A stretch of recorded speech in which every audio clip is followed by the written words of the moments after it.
يا متى يا ابن النبي أما ترى كل ابن أفاك عليكم يجتري نهضا فما ترضى العلا بدمائكم هدرا يكون وكسركم لم يجبري أفلا يهيجك إن أهلك قد قضوا ما بين مسموم وبين معفرين ومجدلين فوق البسيطة عاريا ملقيا ثلاثا بالعرى لم يقبري يا ابن النبي المصطفى حزني لكم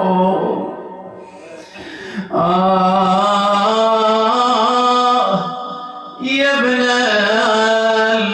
النبي المصطفى حزني لكم أدرى عتابي في دوام الأعصر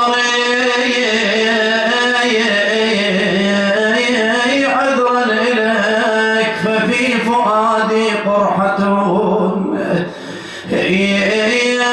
قد أوهنت كبدي وأدمت ما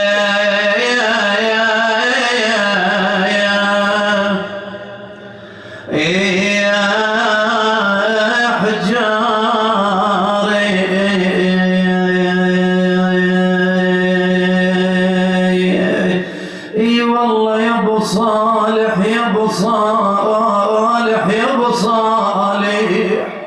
بعد ليله المصيبه اخواني يا ابو صالح جزاك العتب واللوم تظل صابر على اخذ الثار لليوم والله يا هو من هلك ما مات مظلوم يا مذبوح يا مقتول بالسيف يقل عجب كل العجب منك يا محجوب ما تنهض تجيب عليها الحروب اسمع العتاب اسمع ابو الغيره يقول له نسيت كل سبوها وقطعة دروب يا ناسي الضلع لما نتهشى الله اسمع الله هذا العتاب اللي يألف والله يا هال بيت المجد والجود والباس شلها عليكم من ديون هالناس اي والله ولوكم آل مية وبن العباس وحتى بالمهد شرهم علي عوام يلا اخوي وياك اي والله وحتى بالمهد شرهم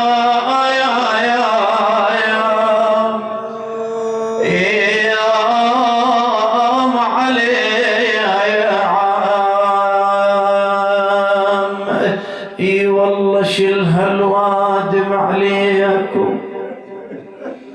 الله يرحمها الأديب شلها الوادم عليكم يا شراف الخلق يا مجاد والله اش كثر وصلنا ببيكم وهم سووا عكس ما راد الله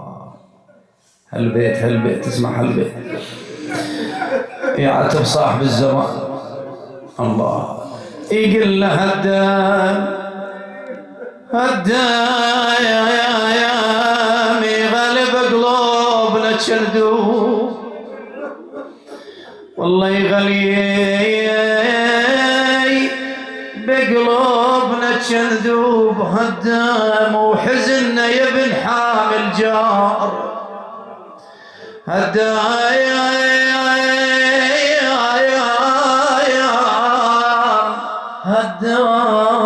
هدام قبور جدادك الطاغوت هدام وسواهن مثل قبر الزكي للزهراء اي والله وسواهن مثل قبر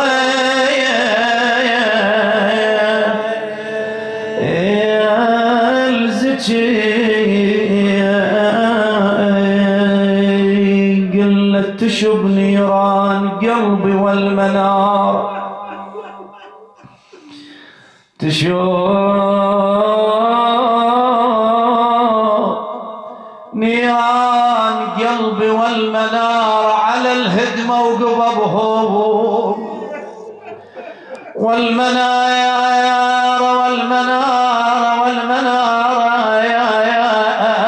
بعد المن أشاهد والمنار إذا عود المنتظر مهدوء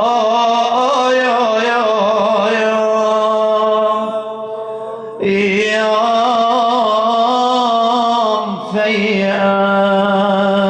فيام إنا لله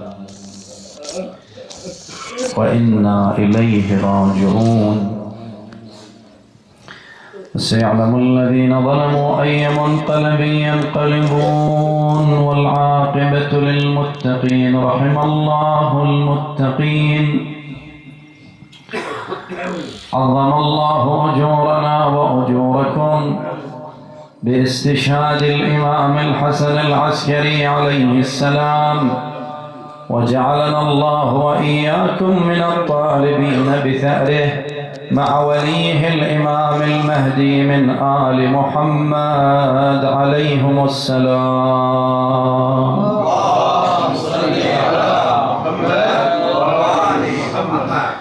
نشأ الإمام الحسن العسكري عليه السلام